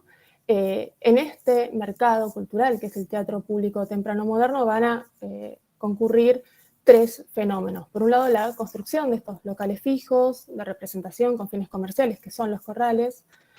En segundo lugar, la emergencia, ¿no? De la denominada comedia nueva, este macrogénero dramático que presenta muchas innovaciones respecto a la tradición clásica y al teatro medieval, y que tiene en Lope de Vega y su escuela una primer síntesis muy relevante. Y, en tercer lugar, la profesionalización de poetas y representantes, que por supuesto no es completa, pero que sí por primera vez les va a dar a estos agentes teatrales la posibilidad de no depender únicamente del mecenazgo al efectivamente generalizarse la representación teatral pública profesional, de acceso pago, etc. Este nuevo mercado cultural entonces va a dar lugar a 2 grandes polémicas que Marc Bitze, un hispanista francés muy renombrado, denomina controversia estética y controversia ética. A mí la que me interesa hoy es la controversia ética, ¿no? Que va a girar en torno al problema de la adecuación a la moral y a las necesidades de la República Cristiana de este nuevo objeto cultural que es el teatro de comedias, partiendo siempre de la tesis aristotélico-tomista que considera el teatro, considera en abstracto como indiferente en términos morales, ¿no? En ese sentido, el debate va a consistir en valorar si la representación teatral pública áurea se ajusta o no a estas condiciones de tasa y medida en el tema a representar, el lugar y el tiempo de la representación que el Aquinate, digamos, estipulaba tenían que concurrir para que este divertimento fuese lícito, ¿no? Quienes participan de la polémica, de lo que es el corpus tradicional o consolidado de esta controversia, son básicamente los denominados moralistas, sean juristas o sean teólogos, tratadistas políticos que van a abordar el problema teatral, sea desde el concepto de razón de Estado, sea desde el de policía, los inquisidores y los teólogos que van a intervenir en las censuras teatrales, los poetas y los preceptistas en menor medida, porque están más abocados justamente a la otra controversia, a la controversia estética, y acá aparece un gran ausente en principio, que son los representantes. Esto tiene que ver con cómo se conformó históricamente este corpus, que está, digamos, delineado básicamente por filólogos, ¿no? Tanto Emilio Cotarelli Morí, que tiene una inmensa obra, digamos, de recopilación bibliográfica, editada a principios del siglo XX, ¿no? La bibliografía de las controversias sobre el Instituto del Teatro de España, como Marc Bitze, que en sus Elementos para una teoría del teatro español, que es su tesis doctoral de Estado de 1988, si no recuerdo mal, van a recopilar, digamos, una serie de testimonios a favor y en contra del teatro, de su reforma o de su prohibición, que básicamente se centra en las producciones de moralistas, juristas, las autoridades civiles y eclesiásticas, y en menor medida nuevamente de los poetas y preceptistas. En todo este corpus que recopilan para lo que se considera tradicionalmente el siglo de oro del teatro español, aproximadamente de 1580 a 1681, ¿no? Hasta la muerte de Calderón, relevan solamente 2 testimonios de representantes, ¿no? Uno, el memorial que 14 actrices presentan a Felipe II en 1587, pidiendo que les permitan representar, porque se había prohibido la representación de las mujeres en 1586, justamente a instancia de los moralistas, y otro memorial apócrifo que se fecha en 1649, que no se conserva, pero que sí es comentado por Gonzalo Navarro Castellano en sus discursos políticos y morales que publica en 1684, y que se entiende que es un memorial apócrifo porque se trataría de un representante que criticaría, digamos, a su propio gremio, pidiendo que en el medio de la enorme crisis de la monarquía, ¿no?, que se da en la década del 40, se prohíban para siempre las representaciones por ser irreformables. Y acá hay un problema, ¿no?, porque es muy difícil suponer que ante una polémica y un ataque que duró más de un siglo, los principales hacedores del hecho teatral barroco estén prácticamente mudos en la polémica. Una infrarrepresentación que es todavía más llamativa porque son el principal objeto de la polémica, digamos. La polémica ética sobre el teatro no va a versar tanto, por más que evidentemente sí lo va a abordar, sobre los argumentos de la comedia, que insisto, sí los van a tocar, pero no van a ser el eje de la controversia como sí lo va a ser la inmoralidad intrínseca que los moralistas le atribuyen a los representantes, ¿no? Que esto es algo que por supuesto se remonta a la tradición platónica, pero sobre todo de la patrística, ¿no?, a los escritos de Tertuliano, de Condena, al teatro, y digamos es una caracterización de la cual se van a derivar toda una serie de argumentos asociados, ¿no? Estos representantes no son inmorales porque carecen de arte o ejercen un arte diabólico en tanto ministros de Satán, y esta es una figura que aparece muy reiteradamente, ¿no?, en estos escritos. Promueven la alteración del orden público por corromper las buenas costumbres mediante la escenificación de argumentos inmorales y la exhibición de mujeres en escena, realizando movimientos torpes y lascivos, todo lo cual además redunda en el debilitamiento económico y militar, ¿no?, de la República, porque particularmente los jóvenes son atraídos por este espectáculo y en el teatro pierden la hacienda y también se afeminan, ¿no?, se vuelven poco aptos para la actividad guerrera. Esto es una síntesis muy a grandes rasgos de estos argumentos que se van a reiterar a lo largo de todo el siglo de oro contra el teatro y particularmente contra los representantes. ¿Cuál es entonces la propuesta, ¿no? Intentar rescatar la voz de los representantes en esta controversia, para lo cual voy a comentar los primeros pasos de una investigación que tiene como fin ampliar justamente el corpus de la controversia, yendo a bucear un poco en la documentación judicial disponible, ¿no? Porque efectivamente los representantes sí pleitearon y mucho, ¿no? Y esto lo han estudiado con otro objeto o otro objetivo, Carmen Sansayán, digamos, toda la escuela de hispanistas ingleses encabezados por John Barry, ¿no? Digamos, para reconstruir la empresa teatral, efectivamente la documentación judicial ha sido una fuente de primer orden. En este caso a mí lo que me interesa es relevar estas estrategias de autolegitimación seguidas por los representantes, actores, para contrarrestar el uso de tópicos antiteatrales en el ámbito judicial, ¿no? Para lo cual voy a analizar 2 pleitos que son sumamente conocidos, que han sido publicados, han sido muy comentados, pero, digamos, con otros intereses. Por un lado, el pleito que sostienen entre 1554 y 1557 Lope de Rueda y su mujer, Mariana de Rueda, contra Juan de la Cerda y Silva, cuarto duque de Medinaceli, por la deuda que había contraído su antecesor y medio hermano, Gastón de la Cerda, quien habría empleado a Mariana como bailadora y cantante y para realizar distintas gracias, ¿no?, en su villa de Cogolludo, en Guadalajara, durante 6 años, entre 1546 y 1552. Mariana habría conocido a Lope de Rueda en algún momento entre 1550 y 1552 y se habría casado con él luego del fallecimiento del duque en este último año, y en razón de lo que se le adeuda a Mariana, reclaman 25.000 maravedíes por cada uno de los 6 años trabajados. Este pleito ha sido justamente muy estudiado porque da datos preciosos sobre estos orígenes, ¿no?, del teatro barroco español, por ser Lope de Rueda una de estas figuras sobresalientes de esta generación pionera de autores, poetas, que antecede a la de Lope de Vega. El segundo pleito que me interesa es el seguido entre 1593 y 1594 ante la justicia eclesiástica sevillana por Tomás Gutiérrez, un exautor y representante de comedia, contra la cofradía y hermandad del Santísimo Sacramento del Sagrario de la Santa Iglesia Mayor de Sevilla por su negativa a admitirlo, ¿no?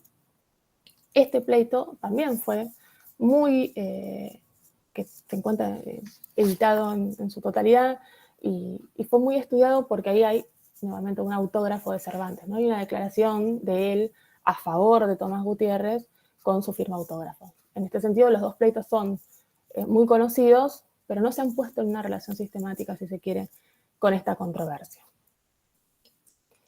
Bien, en relación al primero de estos dos enfrentamientos judiciales, ¿no?, el que va a llevar el matrimonio, Lope de Rueda contra el cuarto duque de Medinaceli, en su declaración, ¿no?, Mariana y Lope van a argumentar que ella efectivamente trabajó 6 años al servicio del duque sin ninguna paga, reclamando, bueno, estos 25.000 maravedís por año.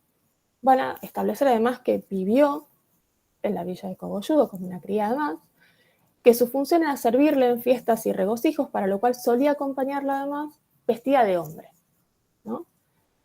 El hermano del difunto va a responder este primer requerimiento después de un montón de dilaciones, ¿no?, negando en principio ser el heredero de los bienes del duque, diciendo que simplemente pagó alguna de sus deudas de su propia voluntad, y afirmando que no corresponde reclamar, y cito, por decir que andaba en hábito indecente, ni por decir que se holgaba y daba placer.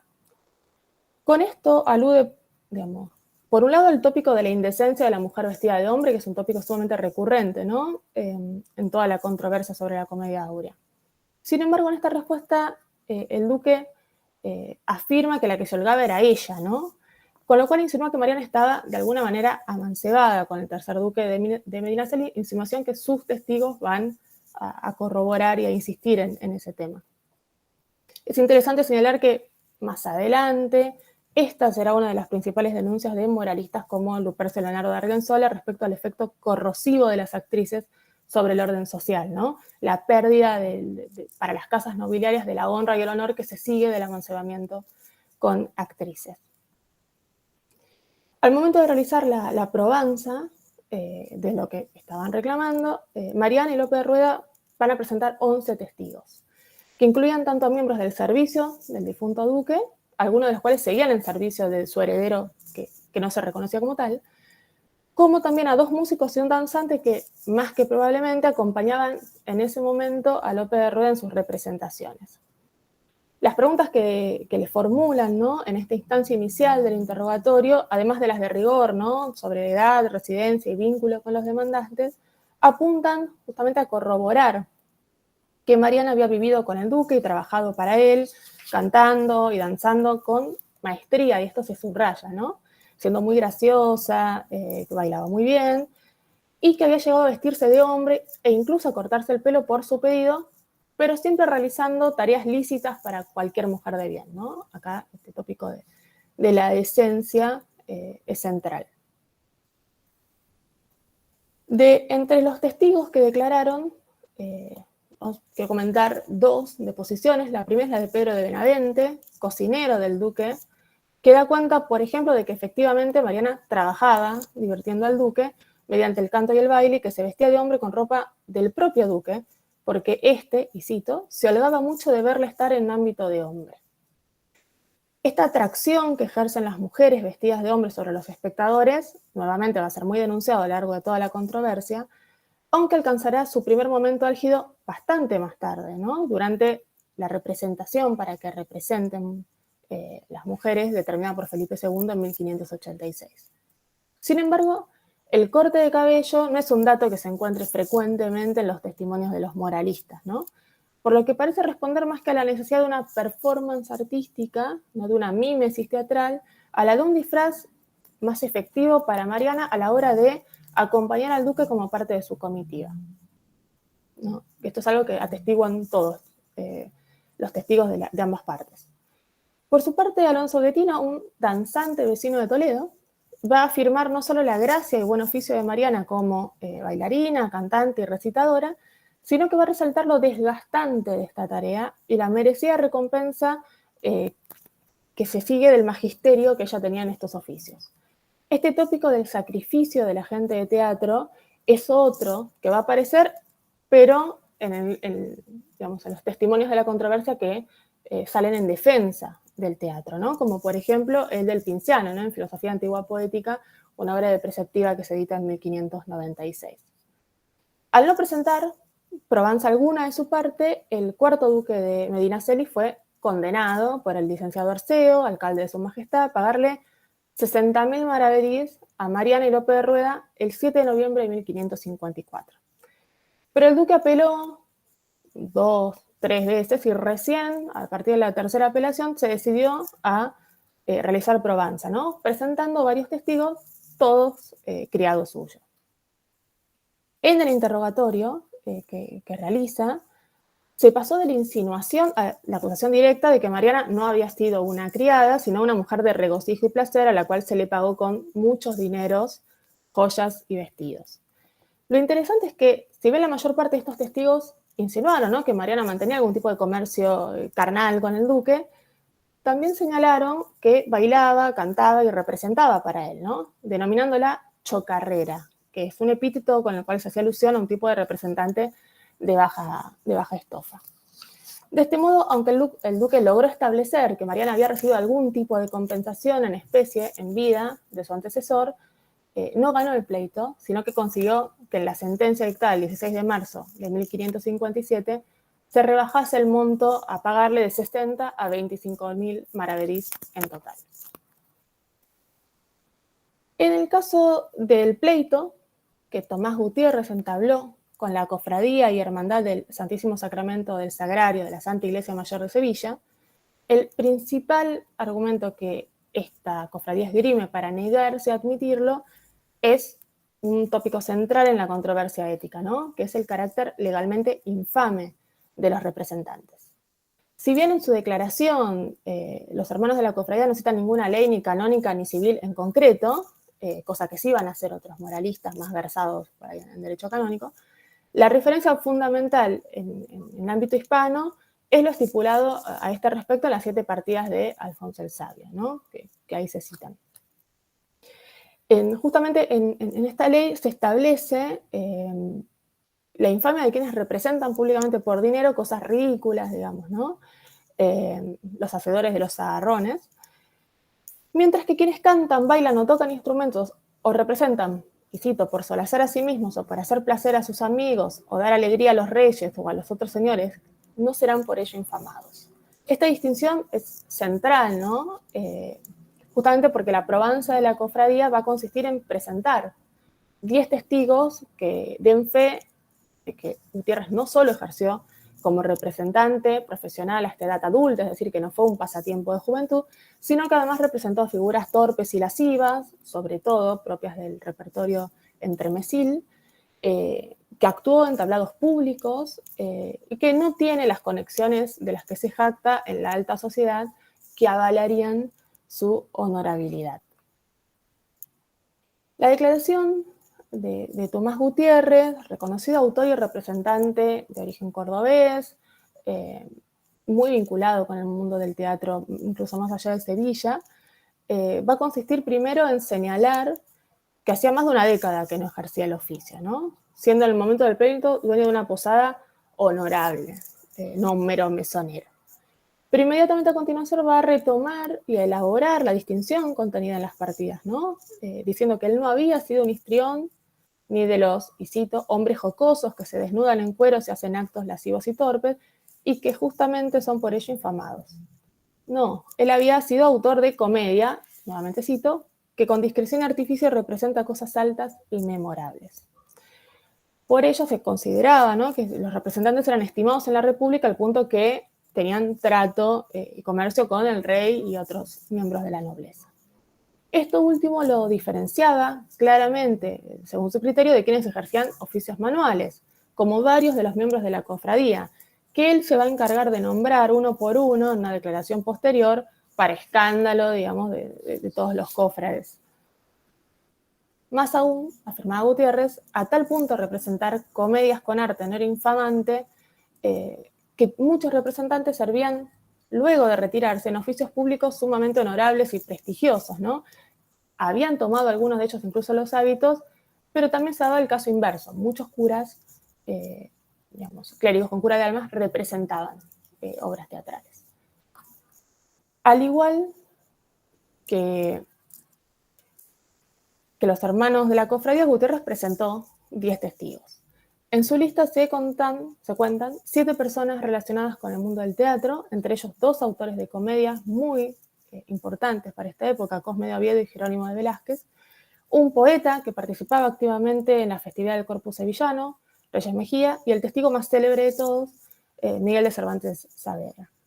Los testigos que presentó Gutiérrez debían corroborar básicamente que era cristiano viejo, condición sine qua non para ingresar a la cofradía y casi a cualquier corporación en la España de la época, que era el dueño de un negocio honesto al que acudían miembros, digamos, respetables de la comunidad.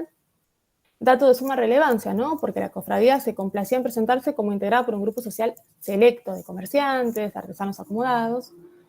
Y por último, los testigos tenían que ratificar que si bien hacía 10 años que no ejercía el oficio de representar, este oficio no era un oficio mecánico degradante, sino un arte que requería habilidad y discreción y como tal era reconocido por las autoridades. Justamente el testimonio de Cervantes, que es el que hizo célebre este pleito, se abocó a elaborar este último punto desde una posición de cierta expertise en el tema, ¿no? En tanto poeta y entendido en historia del teatro.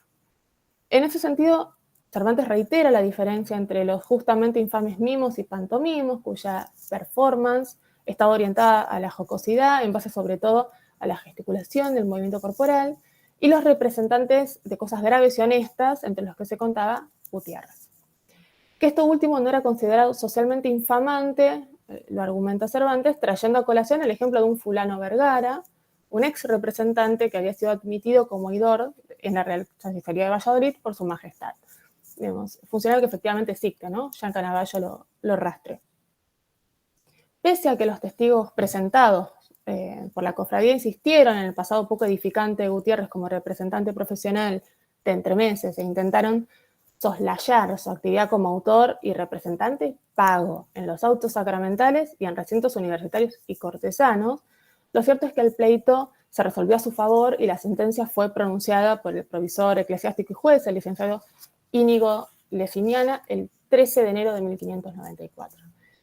Si bien ante la resistencia a la ejecución del fallo judicial, la pugna continuó con un recurso de apelación ante la justicia real que fue resuelto ese mismo mes de enero, el juez volvió a confirmar su sentencia, que fue ejecutada inmediatamente en los 2 siguientes días, y lo que es bien interesante es que Gutiérrez no solo debió ser admitido, sino que apenas 5 meses más tarde, la hermandad le encargó que sacara 2 carros de representación en ocasión de la fiesta del Corpus, ¿no? Abonándole además el correspondiente estipendio, lo cual habla también de la flexibilidad de estas posiciones.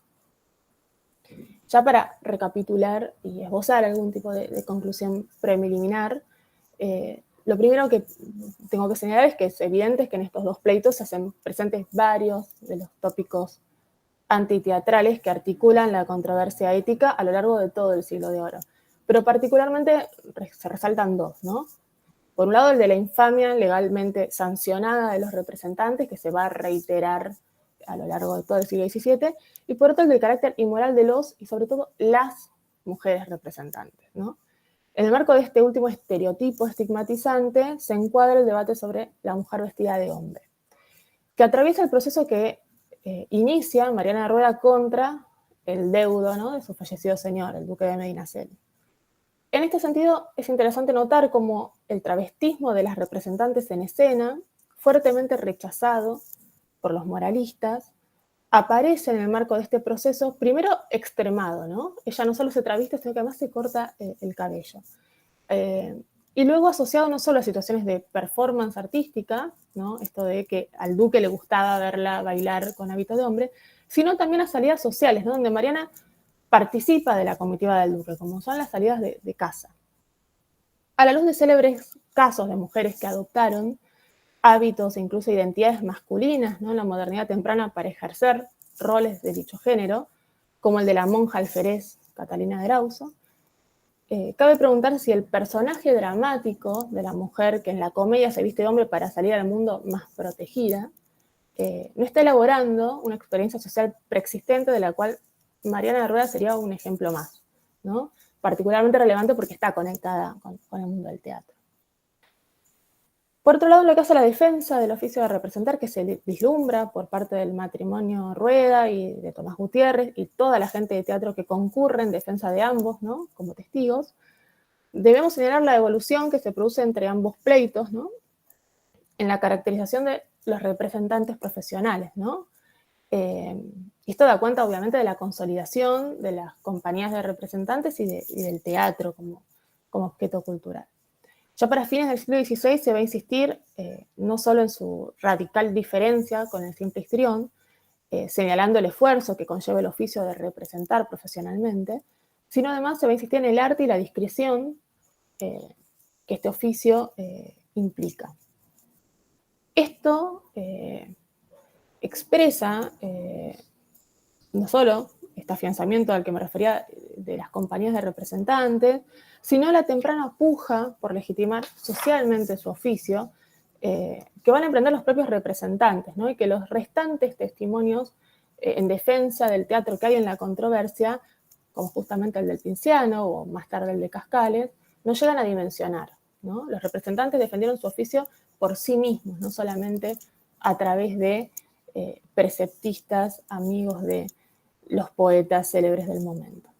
Sobre todo en el pleito entablado por Tomás Gutiérrez, la estrategia de legitimación social de quienes representan pasa por señalar que el teatro se desarrolla en lugares honorables, no solo en los corrales, sino también en las universidades, las cortes nobiliarias y reales, incluso las iglesias, que tiene lugar ante un público distinguido, no solo el vulgo, reyes, autoridades, e incluso en insistir en que quienes se retiran de las tablas pueden aspirar a ocupar oficios y cargos de autoridad, ¿no? Todo un signo de su integración al orden social vigente.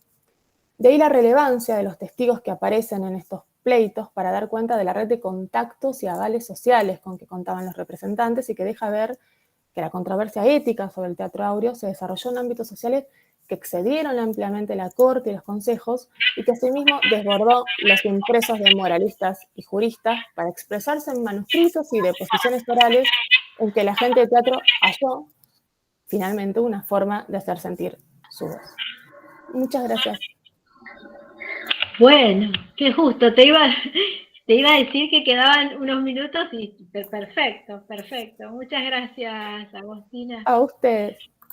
Bueno, no sé, estaba prevista una pausa, si les parece, nos tomamos unos 15 minutos o 20 minutos como para tomarnos un café. La sesión va a quedar abierta, simplemente podemos salir y volver a entrar, o bien simplemente apagar cámaras y micrófonos y volvemos en unos 15 minutos luego de un cafecito. O de no sé qué otra, porque en España es hora de almuerzo ahora, ¿verdad? O ya pasó la hora del almuerzo.